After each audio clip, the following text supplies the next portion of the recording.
नमो अरिहन्ताणं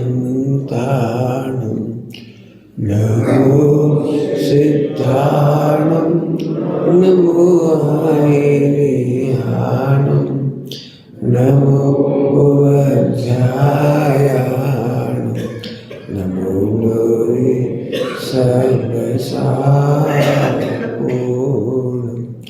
नमः समय साराय स्वानुभूत्या चकासते चिस्वभावाय भावाय सर्वभावान्तरस्य।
ओम नमः शिवाय।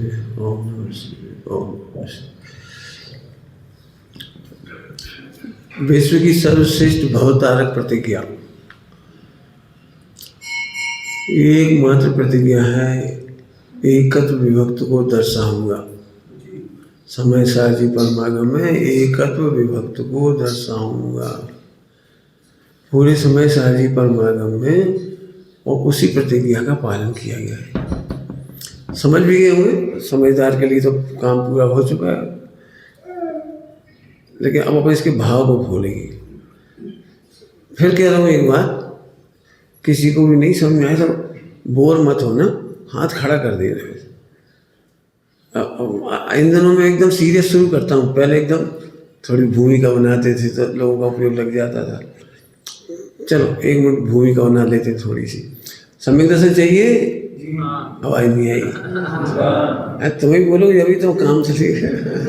बेटे तुम लोग नई पीढ़ी के बच्चे इधर जा। हाँ उठो बेटे, आ जा बेटे, शाबाश। समझोगे तुम लोग, आ जा इस लाइन बैठा, बड़ी बढ़िया। समझो बेटे, बहुत अच्छा है। बिल्कुल अपनी बात चल रही है, इससे अच्छी क्या बात हो सकती है? भवतारक प्रतिज्ञा, विश्व की भवतारक प्रतिज्ञा और विश्व की पहली प्रतिज्ञा मोक्ष मार्ग में। मोक्ष मार्ग की पहली प्रतिज्ञा, हम पहली प्रतिज्ञा करते हैं दिन में भोजन करेंगे, सही है, ठीक है। रात्रि भोजन नहीं करेंगे, बिल्कुल ठीक है, कोई दिक्कत नहीं है। अंतिम प्रतिज्ञा है मुनि दीक्षा लेंगे, ठीक है। लेकिन जब तक ये प्रतिज्ञा नहीं होगी, सारी प्रतिज्ञाएं खराब, गलत है। गलत नहीं कहना चाहिए, निरर्थक है। सब प्रतिज्ञाएं कर लोगे आप, दिन में भोजन करने से लेके पानी छानने से लेके मुनि दीक्षा तक, लेकिन पूरी प्रतिज्ञाएं तब तक निरर्थक होती हैं जब तक ये प्रतिज्ञा नहीं होती। और बड़ी कठिन है बात, मैं समझाऊंगा, आपको नहीं समझ आया तो आप पूछ लेना, ठीक है। फिर से पूछता हूँ, समय दर्शन चाहिए? मोक्ष चाहिए? नहीं समझ में आया तो जाओगे तो नहीं? पूछते रहना, पूछते रहना। बिल्कुल अच्छे बैठो भैया, अभी सुबह आपसे कह रहा हूँ। आपके लिए तो जगह भी रहता, आप ही सोए। बिल्कुल, मैं देखो शुरू से ही, अब मैं क्या करूँ, मेरे उपयोग में और कुछ नहीं घूम रहा, मैं तो यही पढ़ा पाऊंगा। मैं और भी 100 बातें पढ़ा सकता हूँ, लेकिन मुझे नहीं पढ़ाने की रुचि ही नहीं है। मैं क्या करूँ, मेरे पास तो यही है जो कुछ है। आइए, तो विश्व की सर्वश्रेष्ठ भवतारक प्रतिज्ञा है, एकत्व विभक्त। और समय सारणी परमागम में उसी का प्रयोग किया गया है। एक तरफ ध्रुव रखा गया है और एक तरफ उत्पाद है। मोक्ष जाने तक की भावना नहीं भाई गई है समय सारणी में। मैं मोक्ष को कैसे करूं, संबर निद्रा को कैसे करूं, कब करूं, कहाँ करूं, इसकी क्या विधि है, ये भी नहीं बताई।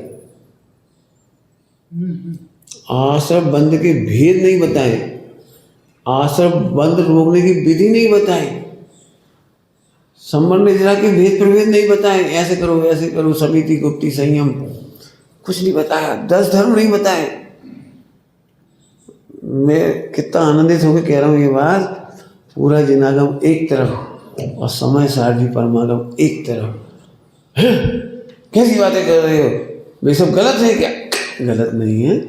नाना योग्यता वाले जीवों को नाना योग्यता वाली बातें कही गई हैं, लेकिन सुपर योग्यता वालों के लिए ये बात कही।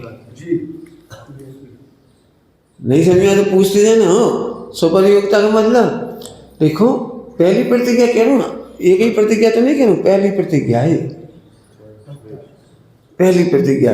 और इस प्रतिज्ञा का बट वृक्ष खिलता है, उसका नाम है 10 धर्म, संयम, नियम, अनुप्रेक्षा, गुप्ती, चारित्र, अनुव्रत, महाव्रत, सब वो उस बट वृक्ष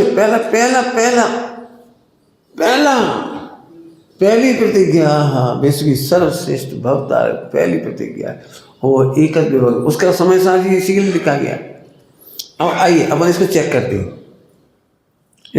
इसके फायदे क्या क्या होंगे। 4 और नियम देखेंगे इसमें से। अब अपन देखो जितना सरल था वो तो पढ़ा दिया, अब इसकी मेहनत करिए, अब खोल के देखिए। एकत्व ये तो आपको पढ़ा दिया था कल। एकत्व का मतलब कोई उससे पूछो क्या, एकत्व क्या होता है? एकत्व का सरल मीनिंग है एक पना। एक पना अखंडित है, अप्रभावी है, वो कभी खत्म नहीं होता। विश्व की सारे कर्म का उदय आकर के भी एकत्व को नष्ट नहीं कर सकती। सुरक्षित एकत्व देखकर सम्यक दर्शन हो गया। अभी तक आपको क्या लगता है हम कर्मों से दुखी हैं? तुम कर्मों की शिकायत क्यों कर रहे हो? बोलो।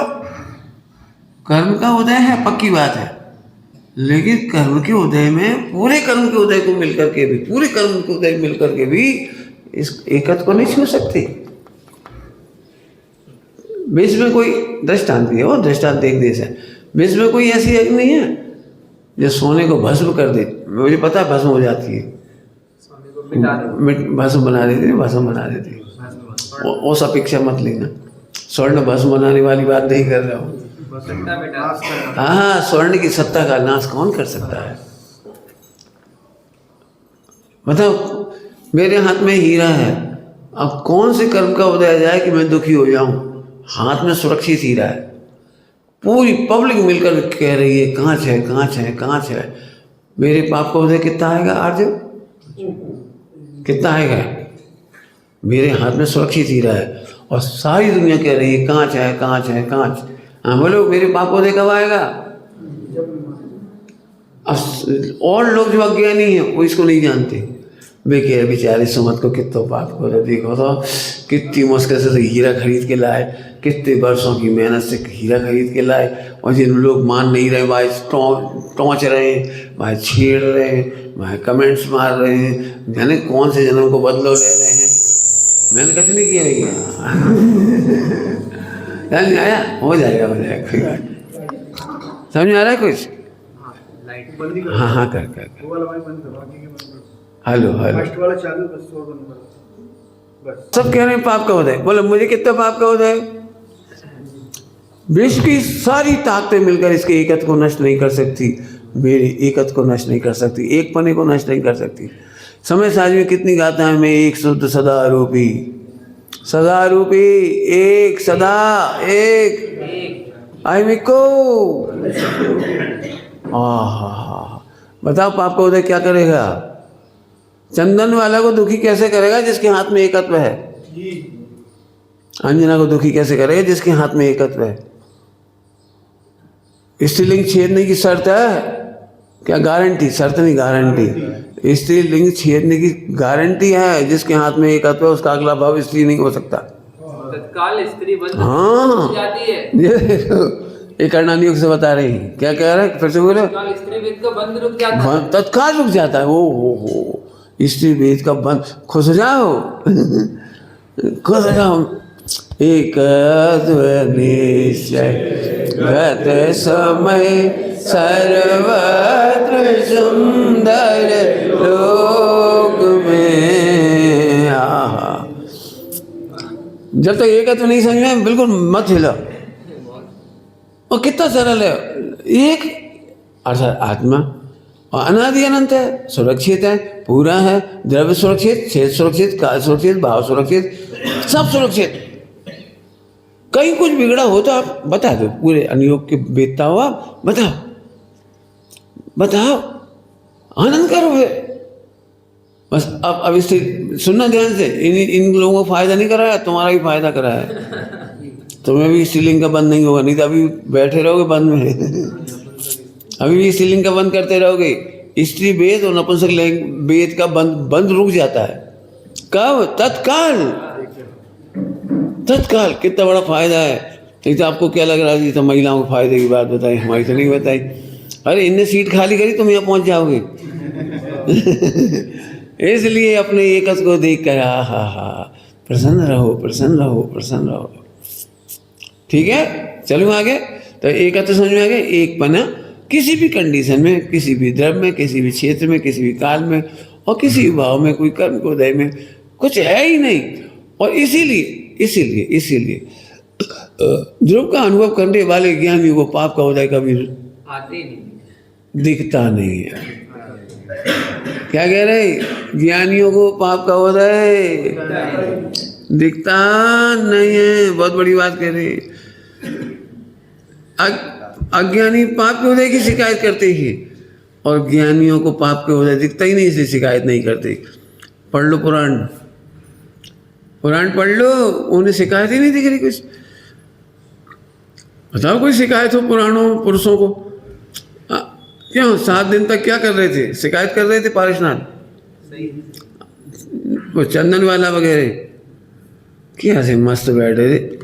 अंतिम अंतिम निर्जरा, अंतिम अंतिम भाव। अच्छी भाषा लिखी चंदन वाला में। आहा, अंतिम सही पाक निर्जरा बाकी है, चल रही है, चालू है। अंतिम सही पाक निर्जरा चालू है जी। पारिशनाथ की अंतिम सही पाक निर्जरा। अब इसका अंतिम दिन आया। हाँ, ठीक है। तो एकत्र अनुभव करने वालों को फायदे ही फायदे। अब विभक्त की बात करेंगे और भिन्न की बात करेंगे। तीन ही चीज है आपके पास, द्रव्य कर्म, भाव कर्म, नौ कर्म। भाव कर्म के 2 भेद हैं, लेकिन मैं ज़्यादा प्रपंच में नहीं उलझाऊंगा आपको। एक शुद्ध भाव कर्म जिसका नाम संबंध निद्रा मोक्ष है, और एक अशुद्ध भाव कर्म जिसका नाम आश्रय बंध है। जनरली अपन भाव कर्म के नाम पर अशुद्ध की चर्चा ज़्यादा करते हैं, लेकिन शुद्ध भाव कर्म में भी है, लेकिन डरने की कोई जरूरत नहीं। कर्म माने फंक्शन, कार्य। कर्म के नाम पे वही कर्म नहीं, रूढ़ नहीं लेना, रूढ़। ठीक है, समझ में आया? हाँ, तो फिर सुनो। तो भिन्न को तो हमने एक ही गेंद में बोल्ड कर दिया, द्रव्य कर्म और नौ कर्म को एक गेंद में बोल्ड कर दिया, भिन्न बस। अत्यंत भाव, अत्यंत भाव का साफ मतलब है पूरा विश्व, और द्रव्य कर्म ने 8 कर्म मेरे एकत्व को भंग नहीं करते। इसीलिए मुझे इनसे कोई कंप्लेंट नहीं है, कोई शिकायत नहीं है द्रव्य कर्म से और नौ कर्म से। नेवर आर्गुमेंट, नेवर कंप्लेंट, कुछ है ही नहीं, कुछ मतलब ही नहीं है। क्या कर सकते हैं कोई? अब जी आपको मेहनत करनी पड़ेगी, क्योंकि आपको मैं जानता हूँ मिथ्या दृष्टि और ज्ञानियों को पूरी कंप्लेंट यही है। इसकी चर्चा मैंने गुना में बहुत विस्तार से की थी। पूरे आपको सबसे ज़्यादा पीड़ा है, सबसे ज़्यादा पीड़ा अपने भूलने की नहीं लगती, आपको नौ कर्म की पीड़ा है। नौ कर्म की पीड़ा समझ में आ रही कुछ? अब फिर वो क्या बताओ, तो नए लोग बैठे हो तो फिर पूरा समझा, तो पूरा तो नहीं समझाऊंगा, लेकिन 100% पीड़ा जो आपकी है वो नौ कर्म की है। द्रव्य कर्म की भी नहीं इतनी तुमको। द्रव्य कर्म की परिचय तो केवल तुम्हें मंदिर में पढ़ते हो इसलिए पता लग गया। बाकी तो नौ कर्म की ही है। देखो एक सिंपल सी पीड़ा बताता हूँ। कौन से पूछी? तुमसे पूछी बेटी? हाँ, तुमने नौकरी कर रही, व्यापार? व्यापार। अभी पढ़ाई पूरी हो गई? चल रही, बहुत बढ़िया। अच्छा, पढ़ाई पूरी हो जाएगी तो नौकरी करोगे? मिल जाए तो? डरो मत, सच्ची बात कह दे। अरे 100 करोड़ का पैकेज मिल जाए, अब बोलो। हाँ ऐसे, अच्छा बोलो। 100 करोड़ का पैकेज मिल जाए तो ये बच्चा नौकरी करेगा। व्यापार से बढ़िया है 100 करोड़, बढ़िया है। और काम भी ज़्यादा नहीं, 5 घंटा बस, 12 भी नहीं, 5 घंटे है ना ऐसा। तो मेरे ख्याल से अब कोई प्रॉब्लम नहीं लग रही किसी को। लेकिन अभी भी इसको 9 कर्म की पीड़ा है। यदि उतने 5 घंटे काम करके 100 करोड़ की जगह 200 करोड़ मिल रहे हो किसी अपने मित्र को, तो अब इसके खाने की कमी नहीं, पीने की कमी नहीं, मरते दम तक करोड़ों छोड़ के मरेंगे। करोड़ों का सोना छोड़ के मरेंगे, करोड़ों का शेयर छोड़ के मरेंगे, और करोड़ों की जमीन जायदाद छोड़ के मरेंगे। बात पक्की। क्यों? 100 करोड़ का पैकेज है 1 साल का। लेकिन तकलीफ इस बात की है कि उसके 200 करोड़ है।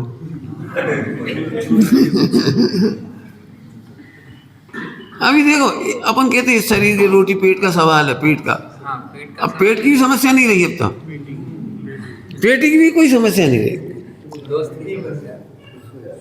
पूरे जीवन खाने पीने कोई तकलीफ नहीं दिख रही है बात। इसके बावजूद भी 9 कर्म की पीड़ा है कि उसको 200 करोड़ की क्यों है।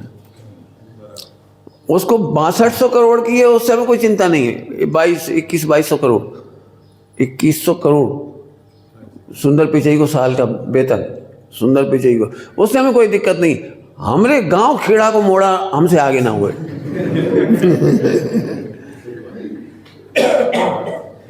क्या गजब है। 9 कर्म मतलब थोड़ा सा इशारा किया है आपको। आपको एक नहीं बेटी, सगे भाइयों में एक आपका बड़ा भाई या छोटा भाई 1 करोड़ का दही लाया और तुम्हें 50 लाख मिले, तुम्हें जिंदगी भर सालेगी ये बात। तुम्हारे भाई की मिसेस गोरी सुंदर और तुम्हारी थोड़ी शकल सूरत ऐसी, तुम्हें जिंदगी भर लगेगी। ये क्या है? तुम्हारे बगल में बैठे आदमी को थोड़ा इतना बड़ा लड्डू और तुम्हारा हल्का 5 ग्राम छोटा लड्डू, काहे की तकलीफ है? 1 सेकंड ऐसा नहीं है, 1 सेकंड नहीं है जब आपको 9 कर्म की पीड़ा नहीं है। और ये पूरी 9 कर्म की पीड़ा एक बॉल से ही बोल्ड हो जाए, अत्यंत अभाव है, उसे मेरे भगवान को छुआ तक नहीं। क्या फर्क पड़ता छोटे लड्डू बड़े लड्डू से, क्या फर्क पड़ता पैकेज से। मुझे तो इसकी रुचि थी ना, इसलिए मुझे कोई तकलीफ नहीं, नौकरी फटाफट छोड़ के आ गए। कभी याद नहीं आई नौकरी की, कभी तकलीफ नहीं हुई। क्यों? नौकरी का पैसा इसके लिए चाहिए था जितना चाहिए, और इसके लिए पर्याप्त हो गया, करना क्या थी। इसलिए मेरी प्रतिज्ञा थी, मरते समय 1 रुपये छोड़ के नहीं मरूंगा, भोग के जाएंगे पूरा। ये कौन ने सिखाया? कमा के ढेर लगा के मर जाओ, हट। सबसे बड़ा मिथ्या दृष्टि, मूर्ख, ढोर। अरे अपना आनंद करते हुए चलो, तो पूरा टाइम आनंद करो बढ़िया आराम से। अब क्या कठिन है इसमें बताओ। लेकिन वो 9 कर्म इधर देखने ही नहीं देता। अभी 9 कर्म की पीड़ा मैंने थोड़ी सी बताई है आपको। 1 सेकंड ऐसा नहीं है जब 9 कर्म की पीड़ा। आप अभी दर्पण में देख लोगे ना तो ही तुम्हें लगो अरे यार थोड़ी जे नहीं बनी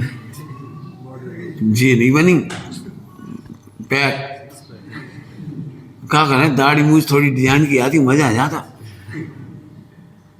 अरे यार ये निशान जाने कहाँ से पड़ गया यार। अब लड़की देखने जाएंगे तो पहले ऐसे कर लेंगे बालों से। कहाँ करे विचार? 9 कर्म ही 9 कर्म। अब कितना बताऊंगा, बस 100% 9 कर्म को दिखा। और 9 कर्म का मतलब है शास्त्र की भाषा में नथिंग, ईसत है नथिंग। और ईसत भी क्यों लिखा? फिर प्रश्न मेरा, ईसत क्यों लिखा? तुम दुखी हो तो आरोप उस पर चला जाए, बस। क्या बोला? आरोप है बस, तुम आरोप डालते हो 9 कर्म पर, इतना ईसत है, नहीं तो कर्म ही नहीं है। ईसत भी नहीं। 6 द्रव्य का परिणमन है।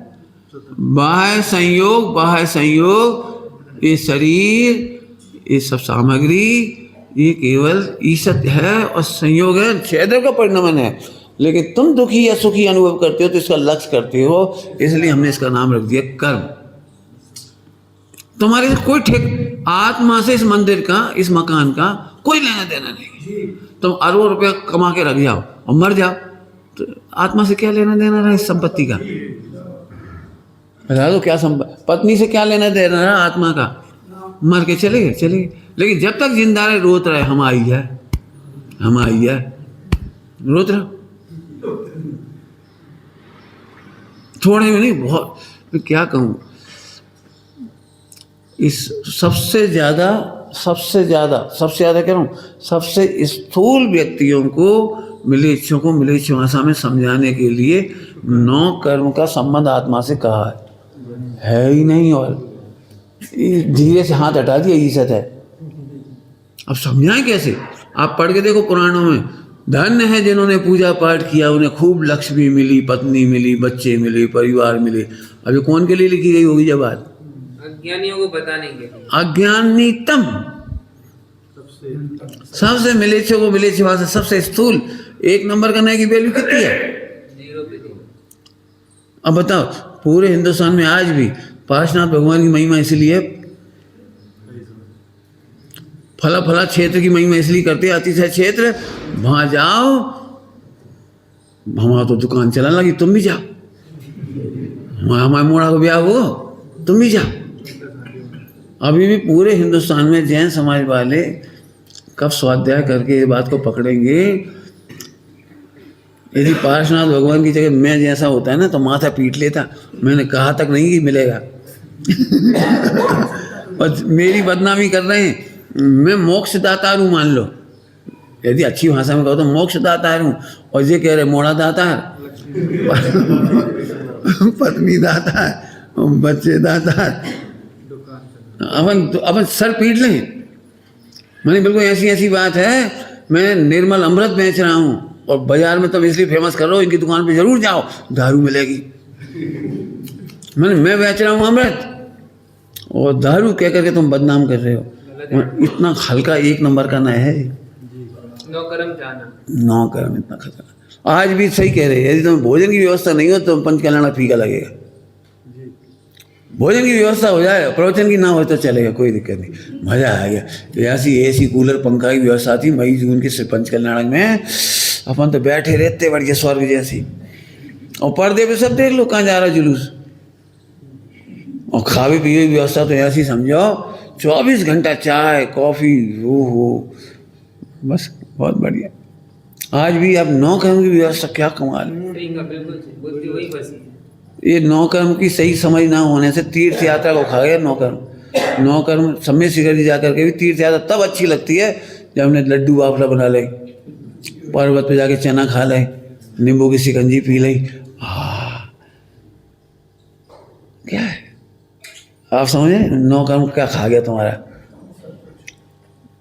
धर्म कर्म सब खा गया। क्या कहूँ मैंने, अभी मेरे पास अभी अंत नहीं है इसका। 9 कर्म सब खा गया। अब जैन समाज की बात कर रहा हूँ, मानने की तो क्या कहें बेचारा। अब आगे चलो, हमें तो इतनी बात नहीं बढ़ानी थी, ये तो एक ही ज्ञान में बोल्ड कर दिया हमने। यदि ईमानदारी से अत्यंत भाव समझ जाओ, अत्यंत भाव का मतलब है ना ये मेरा कुछ करता है ना मैं इसका कुछ करता हूँ, ना मैं ये मेरा भोग करता है ना मैं इसका भोग करता हूँ। अब लिखो, बच्चे मेरे को भोगते हैं, मैं बच्चों को भोगता हूँ, झूठ बोलती हूँ। मैं पैसा भोगता हूँ, पैसा मेरे को भोगता है, झूठ बोलती हूँ। सब पैसा मुझे भोगता है ये तुम नहीं कहते? अरे कहते हो, ये लक्ष्मी प्राण खा रही हमारे, ये तृष्णा प्राण खा रही, दुकानें भुगत रहे,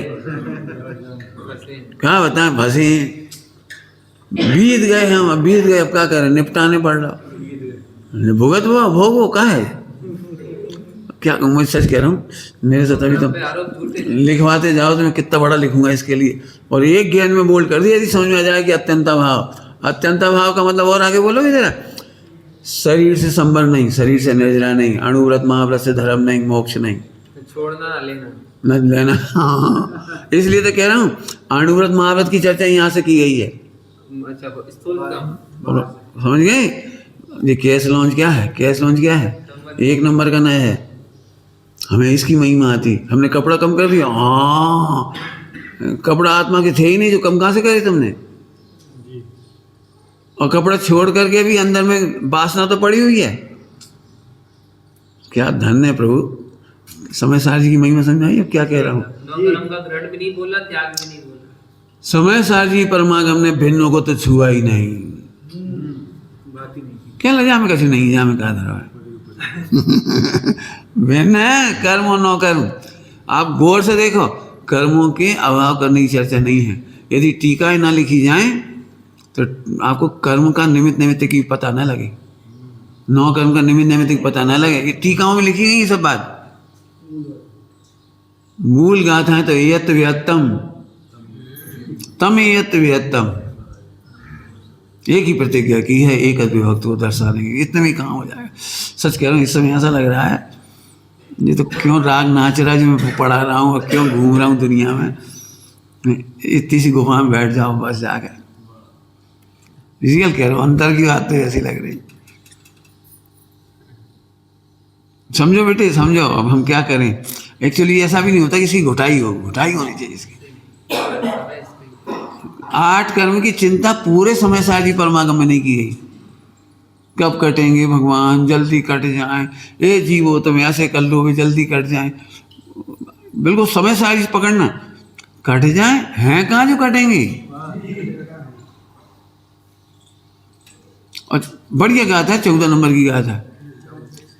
पहले ही नंबर द्रव कर्म भाव को, इसको 9 कर्म को निपटाया।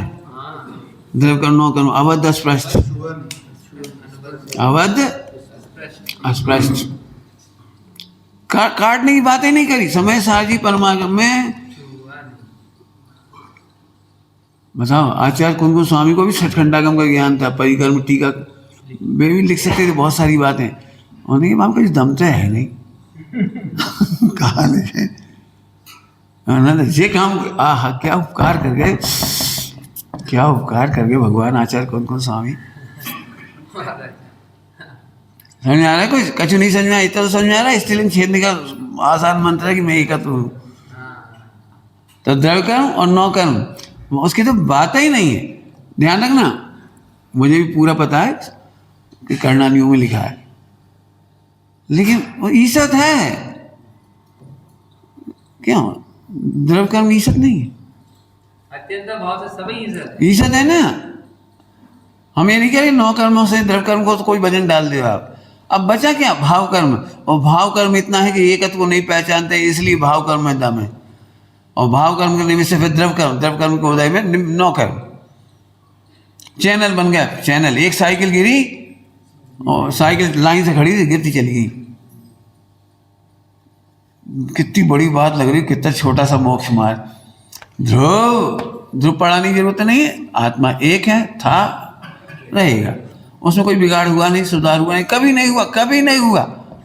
अभी भी तुम इधर देख रहे हो ना, इसलिए दिक्कत दिख रही है। उस अपने आत्मा को देखो, अपने आत्मा को जो सिद्ध के समान है।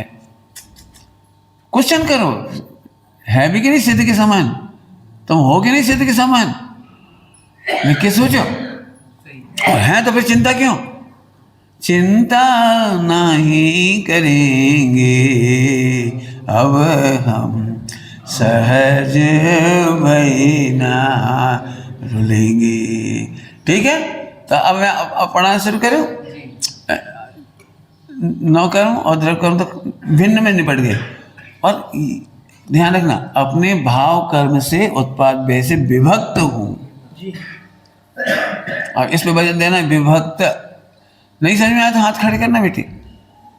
नहीं समझ में आया पूछना, सुनते ही मत रहना। विभक्त और एकत्व। प्रत्येक जीव अपनी पर्यायों से विभक्त है। प्रत्येक जीव निगोज से लेकर सिद्धालय तक अपनी पर्यायों से विभक्त है। भिन्न का मतलब तो समझिए सेपरेट है, वो तो एकदम ही। मैं जानता हूं कम समझ में आ रहा होगा आपको, ध्यान से सुनना। एक आप ही ले लो। आप हो और आपकी युवावस्था है, तो 2 हैं कि एक ही बात है? अभी ठीक है, अब यही अनादिकाल से मिथ्यात्व है। डरो नहीं, हंसी बात नहीं, कि अभी समझ लो। क्या तुम सदा युवा रहोगे? तो तुम तो रहोगे, पुरुष तो रहेगा, लेकिन युवावस्था विभक्त है। अब विभक्त का मतलब समझ में है कुछ?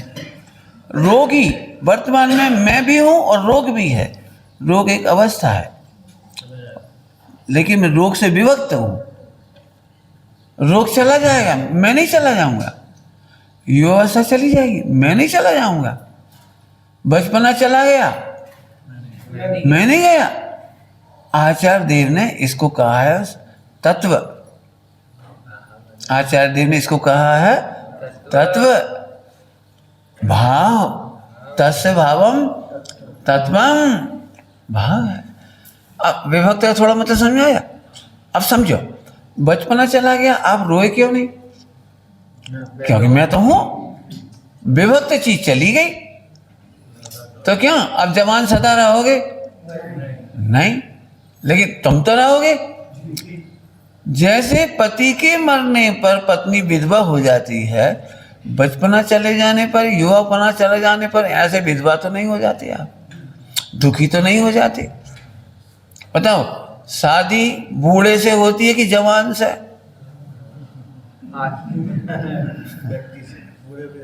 कौन से हुई शादी? क्या बताएं बेटा, इतना अच्छा आदमी है तो जो तुम्हारे पापा ऐसे अच्छे लगते हीरो। अब क्या बताएं बेटा, मैं कुछ भी।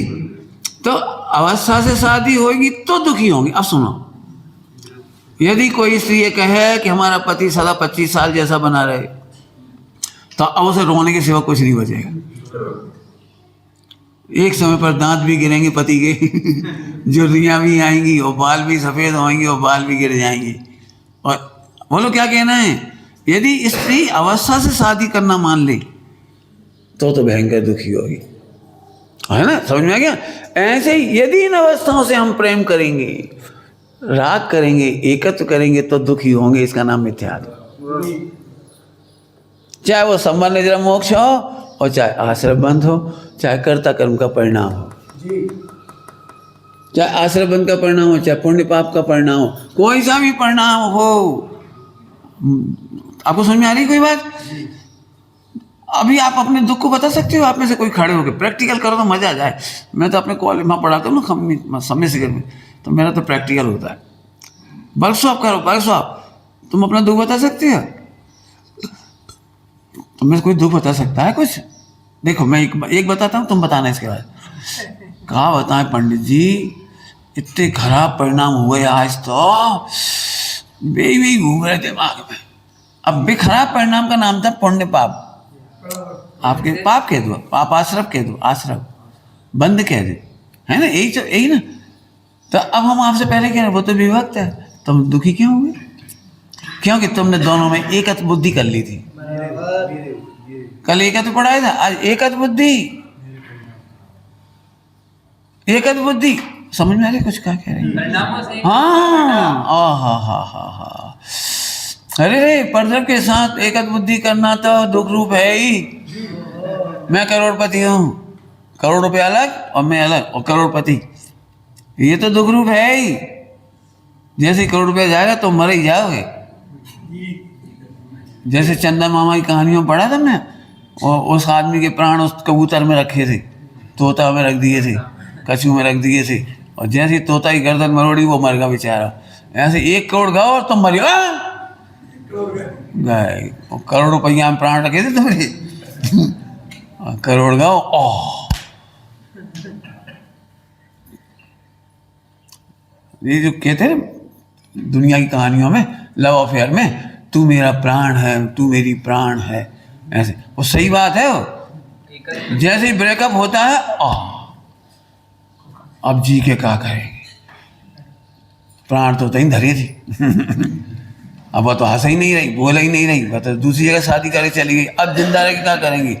नस ही काट लो और क्या करोगे? जे पॉइंट पकड़ गया। अरे तूने अपने प्राण पर को दिए ही काय मुझे? एक विभक्त समझने के बाद पूरे विश्व के साथ हमारा ब्रेकअप।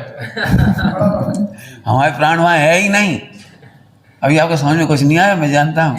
आप प्रैक्टिकल करो तब समझ पाओगे मेरी बात को। सुना दूँ खराब बात?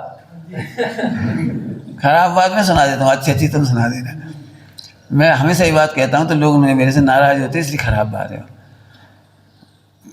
मत बोलो, बोलो मत, मार शायरी करते रहो भले ही। अरे मैं तो अपना साधना बता रहा हूँ कि देव सास गुरु भी नौकर्म है और मैंने अपने प्राण उनमें नहीं रखे। यदि तुम में से कोई अज्ञानी देव की बुराई करेगा तो मैं दुखी नहीं होऊंगा। तुम भी नौकर्म हो और देव भी नौकर्म है। मुझे कोई फर्क नहीं पड़ता, तुम दोनों मुझे ईशत हो। मेरा ध्रुव इतना परिपूर्ण है कि अपने देव की प्रशंसा सुनने में भी मैंने प्राण नहीं रखे। मेरे को मेरे देव मेरे लिए देव हैं। तुम्हारे लिए तुम समझो, तुम्हारी अज्ञानता समझो, तुम्हारी योग्यता समझो, तुम्हारी कमजोरी समझो, तुम चाहे जो करो। बहुत अच्छी भाषा में बोलूं क्या बेटे? बहुत जम के भूख लग रही है और टेस्टी रसगुल्ला सामने है और कोई दुश्मन आकर के उस रसगुल्ले की बुराई करे तो तुम क्या करोगे? नहीं खाओगे? खा लेंगे। ढोल कहीं को मत खा। इतना ही तो होगा। हम क्यों रसगुल्ला छोड़े? तुझे नहीं खाना मत खा। ऐसे कोई देव की बुराई करे, अनुकरण ना करे तो हम तो दुखी नहीं होंगे, हम तो अनुकरण करेंगे। एक सब जगह लगा दें आपको ये भी नौकर्म की पीड़ा है। अभी समय सिंह जी बुराई सुन के दुखी हो गए तो तुम्हें दुखी का हुए? समय सिंह जी अपने जहाँ हैं वहीं हैं। उसने अपने एकत्व नहीं छोड़ा, उसने अपना स्वरूप नहीं छोड़ा। 100 गधों की बातें सुन के तुम क्या दुखी हो गए? क्या हुए दुखी हो रहे? साहब हमें बड़ी चिंता, ये कहीं तो मौत क्षेत्र बचो तो वो भी लोग ऐसे कर रहे हैं, ऐसे कर रहे हैं। तो रो मत, तुम्हें जाने चले जाओ। मोक्ष जा रहे, कोई नहीं रोकेगा तुम्हें, मोक्ष चलेगी वहीं से। कोई रोक रहा है क्या? नौकर्म ऐसे मैंने इसे खराब शब्द कहा इसको। कोई मेरे देव गुरु धर्म की बुराई करे, इस शरीर की भी बुराई करे, इस शरीर भी नौकर्म है। कोई माता पिता की बुराई करे, मुझे दुख नहीं होता। ये तैयारी मैंने बहुत पहले की थी। लोगों को बुरा लगता है, तुम अपने गुरुदेव की बुराई सुन लोगे? मैं गुरुदेव बुरे हों तो नहीं सुन पाएंगे, लेकिन है ही नहीं ना। अब सुनाने वाला अपनी योग्यता को बता रहा है, गुरुदेव को सर्टिफिकेट नहीं दे रहा। वो कोई क्रोध कर रहा है, गुस्सा कर रहा है, कुछ भी कर रहा है तो अपनी योग्यता का परिचय दे रहा है। हमारे गुरुदेव को कौन परिचय दे रहा है? गुरुदेव उससे एकत्र। ऐसे देव शास्त्र में लगा लेना, समय सार जी लगा लेना। मैं जानता हूँ बहुत लोगों को समय सार जी पसंद नहीं, मत होने। आचार्य कौन जाने क्या क्या डिक्लेयर करते फिर रहे, वो श्वेतांबर है, वो भला है। ऐसे भी लोग हैं, पूरी जान लगा रहे जान जैसे जो सम्यक्त हो जाए उन्हें हैं, एक लिखे चले जा रहे, माथा पीट रहे। लेकिन मैं तो ये कह रहा हूँ, मुझे इसमें बहुत आनंद, मुझे कोई से कोई तकलीफ नहीं। एकत्र व्यक्त का सबसे हाँ, एक व्यक्त का आनंद। हाँ, अब इस देह की बुराई करो, इस वाणी की बुराई करो, इस क्षोभसम की बुराई करो, हमें कोई तकलीफ नहीं। क्यों? हाँ, क्योंकि मेरा क्षोभसम भी मेरे से विभक्त है। ये कितना सुंदर एकत्व जो अभी सुना ध्यान से। द्रव्य कर्म नौ कर्म से तो भिन्न है, सुरक्षित है, अप्रभावी है, लेकिन मेरी ही पर्यायों से अप्रभावी है। सूक्ष्म बात है थोड़ी। क्या कह रहे? मैं अनादिकाल से अपनी विराधना करता रहा। मैं अपनी ध्रुव की, अपनी प्रभुता की, अपनी आत्मा की, तो भी मेरा बाल बांका नहीं हुआ। ओहो, सारा विश्व मेरा विरोध करे तो बाल बांका हुआ ही नहीं, लेकिन मैंने अपना विरोध किया तो भी मेरे में बाल बांका नहीं हुआ। और यही सम्यक्त का आधार है। मैंने बहुत मिथ्याचार किया है आत्मा के मामले में, तो भी मैंने कितना भी उल्टा सोचा, लेकिन आत्मा तो आत्मा ही रहा, उसका कुछ नहीं बिगड़ा।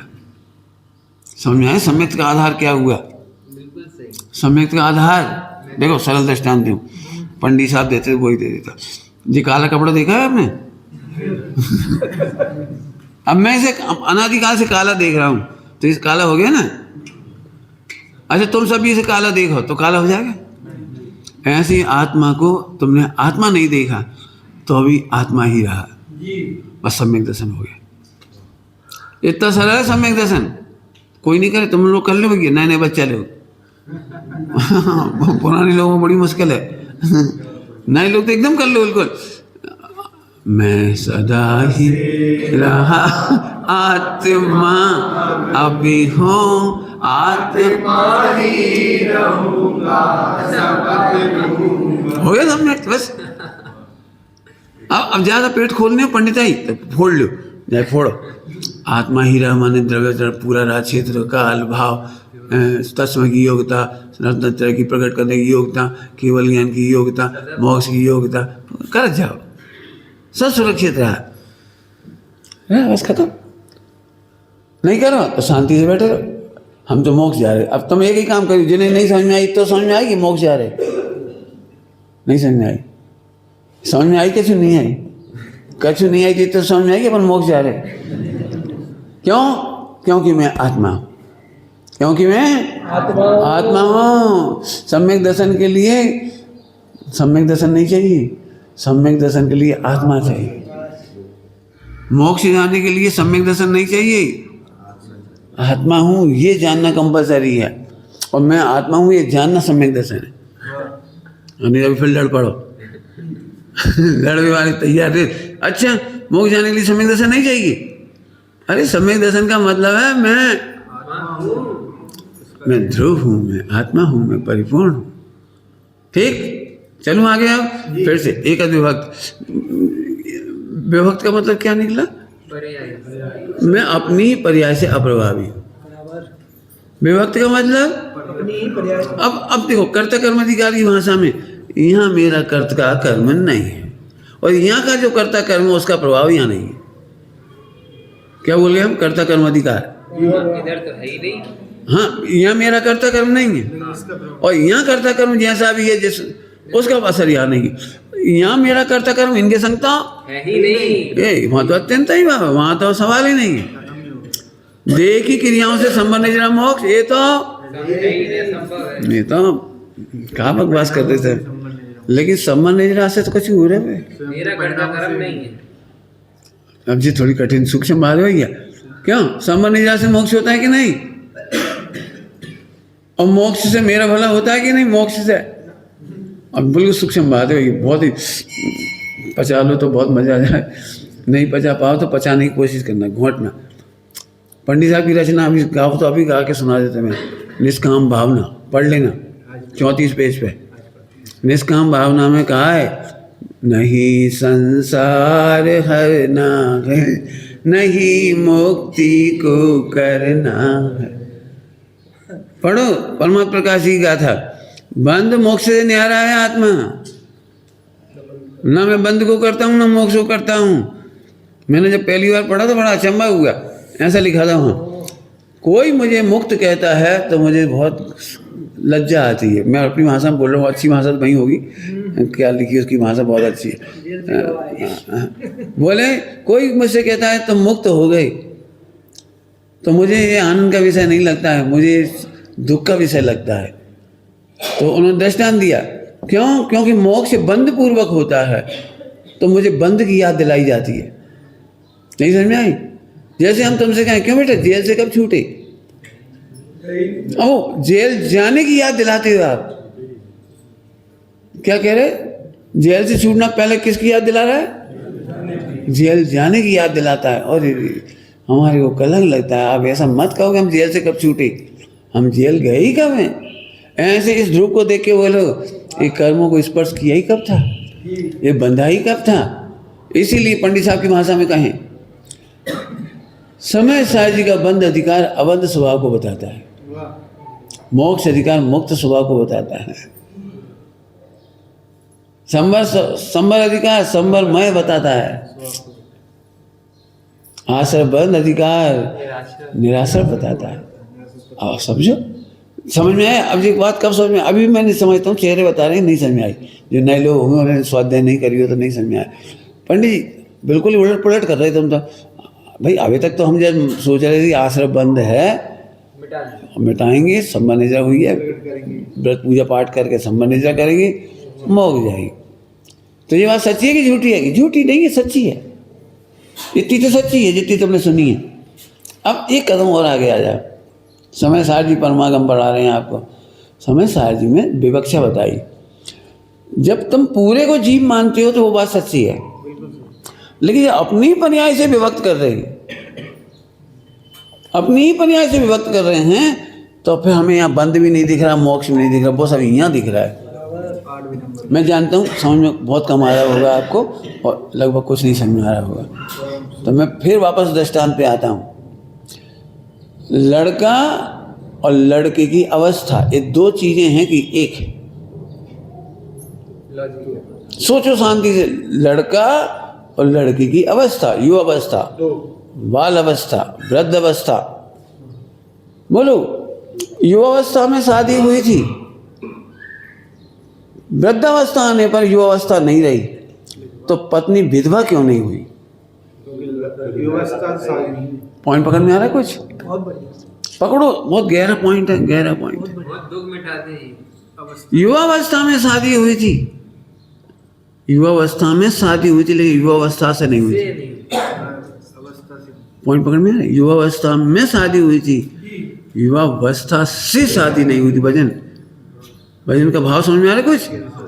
मैं और से, यदि युवा अवस्था से शादी होती तो युवा अवस्था जाते से विधवा हो जाती, लेकिन युवा अवस्था में शादी हुई थी, युवा अवस्था से नहीं हुई थी।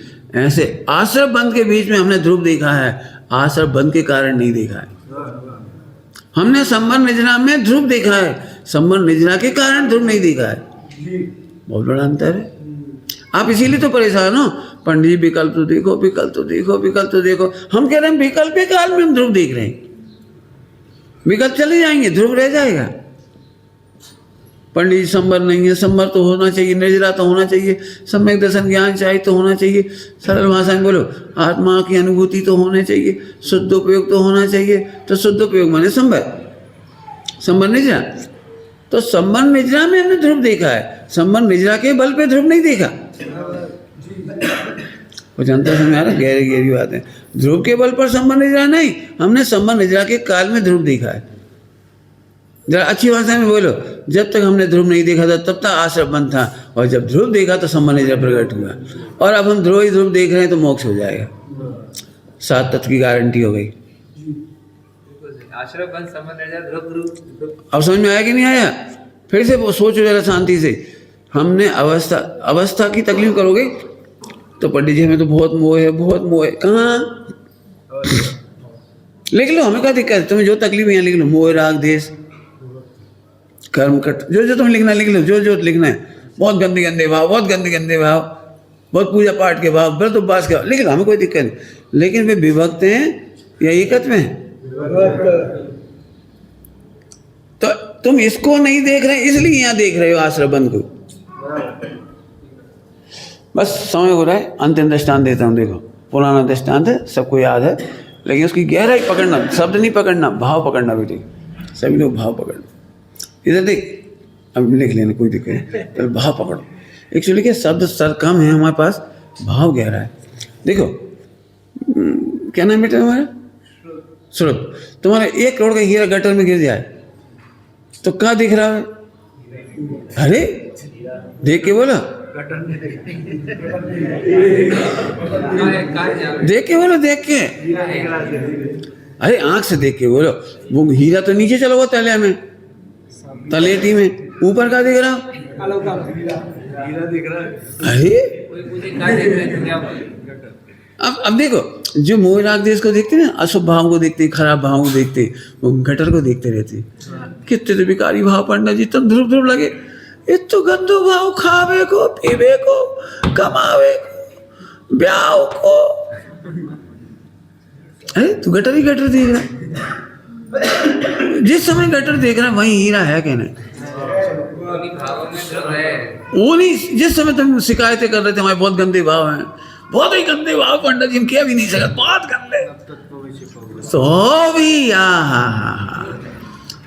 इतने में समय दर्शन है। अभी तक तुम रोते हो तो इधर इधर देखते रहते, इधर देखते ही नहीं, विभक्त नहीं देखते, तुम तो एक ही चीज देखते रह जाते, गंदी गंदी गंदी। बोलो, कोई गलत कह रहे हैं तो बोलो, अब तो सबको समझ में आ रही होगी बात। जब आपको पुण्य के भाव आते, अरे भैया आज तो मजा आ गया, पुण्य करो, हमने खूब पूजा करी, ऐसी बढ़िया पूजा करी, तो तुम इतने तो देख रहे विभक्त में, इतने देख रहे कैसे? बोलो, सरल दृष्टांत दूं आपको। पुण्य में खुश होने वाला महामूर्ख क्यों है? नाराज नहीं होना हाँ। महामूर्ख क्यों है? मैं तुमसे समझाऊंगा। नहीं समझ में आया तो मुझे मूर्ख क्या देना, कोई दिक्कत नहीं। महामूर्ख मैं हूँ। खतरनाक भाषा बोल दी ना, इसलिए पुण्य महामूर्खता ही क्यों है? तो देखो एक दृष्टांत देता हूँ, श्रुत रेडी। 1 करोड़ रुपया प्रति सेकंड की इनकम होती है, तो तुम 1 करोड़ रुपया लोगे कि दुकान?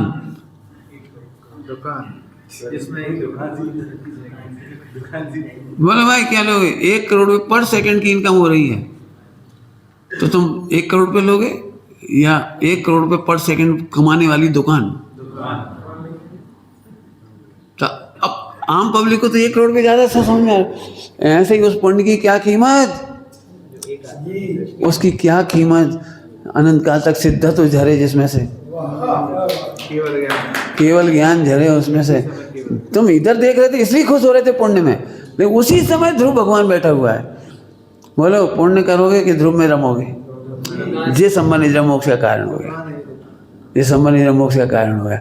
मैं ध्यान रखना भैया, जो इधर नहीं देख रहे वे पुण्य करने वाले अच्छे लोग हैं, पाप तो नहीं कर रहे। कम से कम पाप की तुलना में पुण्य करने को भला कहा है, नीति की बात है। मैं उन्हें महामूर्ख नहीं कह रहा हूँ, लेकिन एक साइड देख रहे हो केवल आप, इधर नहीं देख रहे। जैसे ही यहाँ देखोगे आपको पुण्य की कीमत खत्म हो जाएगी। दृष्टांत और दे देता हूँ, नाराज नहीं होना मेरी बात से भैया, डर गया मैं। तो एक दृष्टांत देता हूँ। तुम्हारा नाम क्या बेटी? भोला? क्या? पूर्णांक? क्या बात है, पूर्णांक तो इसी का ही नाम है। चलो कोई बात, बढ़िया नाम रखते हैं आपके यहाँ पूर्णांक। एक बात था, भोजन की निंदा करना पाप है कि पुण्य? मुझे बोलो, समझ में आए बोल दो। पाप, ठीक। और भोजन की प्रशंसा करना पुण्य? तो तुम भोजन मत करना, भोजन की प्रशंसा करते रहना। बोलो भाई क्या कहना है तुमको? अरे भोजन की प्रशंसा पाप की तुलना में अच्छी, निंदा की तुलना में अच्छी है, लेकिन प्रशंसा सुनने में संतुष्ट कोई नहीं होता, भोजन चाहता है। ऐसे ही आत्मा की निंदा में तो कोई प्रसन्न नहीं होता, लेकिन अज्ञानी आत्मा की प्रशंसा में खुश हो जाता है, संबंध जरा मोक्ष में खुश हो जाता है, चर्चा वार्ता में खुश हो जाता है। लेकिन समझदार व्यक्ति तो आत्मा का अनुभव करता है। बोलो पुण्य अच्छा कि ध्रुव अच्छा? तुम्हारी पर्याय में पुण्य है, मैं कह रहा हूँ है। मैं भी इसमें प्रवचन कर रहा हूँ तो पुण्य हो रहा है, लेकिन मैं पुण्य से विभक्त हूँ कि एकत्व है? अच्छा पुण्य कितनी देर रहेगा? अभी चला जाएगा, देखो अभी मैं प्रवचन बंद करूँगा, चला जाएगा, तुम घर चले जाओगे तो पुण्य चला जाएगा। और फिर भी तुम अब बोलो तुम्हें इसे पसंद करना चाहिए, इसे पसंद करना चाहिए। पुण्य के बाद कंपल्सरी ये पाप आएगा, देख ले। कोई माई का लाल में दम हो तो 1 घंटा पुण्य कर लियो, मैं मोक्ष दे दूंगा। 1 घंटा भी पुण्य नहीं कर सकते आप, अंतर मुहूर्त में चेंज। अब मैं आपसे कह रहा हूँ, तुम पुण्य देख के खुश हुए तब यहाँ नहीं देख रहे, और जब पाप हो रहा था तो देख देख के रो रहे, इतना नहीं देख रहे। क्या कह रहे? जब पुण्य कर रहे थे तो ऐसे खुश हुए, पंडित जी आज रात में 3 बजे उठ गए थे, खूब माला फेरी, फिर सीमंदर भगवान समय साहब खूब ऐसे यात्रा रहे थे हम, खूब मजा आओ, खूब मजा आओ, खूब मजा आओ। तुम 1 आध दिना को ध्यान करे बैठे रहे बस। अरे जिस समय तुम पुण्य कर रहे थे तब भी यहाँ नहीं देख रहे थे, इसलिए पुण्य में अहम कर रहे थे, जबकि तुम विभक्त थे और अहम कर रहे थे। और जब पाप कर रहे थे तो तुम पाप को रोने लगे, पंडित जी बहुत गंदा आदमी, बहुत गंदा आदमी, बहुत गंदे भाव है। अरे उस समय भी बताओ, एक भोग का कितना बड़ा उपकार है। पुण्य पाप के काल में भी तू ध्रुव, कर्ता कर्म के काल में भी, आशा बंध संबंध मोक्ष के काल में भी ध्रुव। अब सुनो, इसकी निंदा पाप है, इसकी प्रशंसा पुण्य है, इसमें कर्ता कर्म की बुद्धि, इसमें आश्रम, इसको भूलने का नाम आश्रम बंध, इसको जानने का नाम संबंध निद्रा, और इसी में रम जाने का नाम मोक्ष। बोलो विभक्त अच्छा है कि एक तो सुंदर है? पूरे समय साहब जी का हीरो हूँ, क्या कह रहे? 12 अंक का हीरो ग्रंथ समय सार। आगे बोलो। मैं दो मस्ती करो रे। अब फिर कह रहा हूँ, ये 2-3 बार कहती है इस पे। जब पाक हो जाए, अरे इधर तो देख, पुण्य कर आए, बुरी बात नहीं, महामूर्ख इसलिए नहीं पुण्य कर रहे हो, महामूर्ख इसलिए कि तुम इधर नहीं देख रहे। आगे समझ में आ गया कुछ? आहा, अब बस इसी को आत्मा कहा है समय सारथी में। तत्वार्थ सूत्र में प्रमाण के आत्मा को आत्मा कहा है। हाँ, प्रमाण समझते हो, ये दोनों बातें मिला करके आत्मा कहते हैं। और वो तुम्हें जरा आदत पड़ी हुई, मैं दुखी हूँ, मैं सुखी हूँ, मैं पापी आत्मा, मैं पुण्य आत्मा, तो पाप और आत्मा प्लस करते हो तुम, वो तत्वार्थ सूत्र की शैली है, तुम्हारी धबला आदि की शैली है, वो दोनों को मिक्स करके प्रमाण की बात लेना। और समय सारथी में तो वो हो प्रतिज्ञा ही है कि है, प्रतिज्ञा ही है कि है।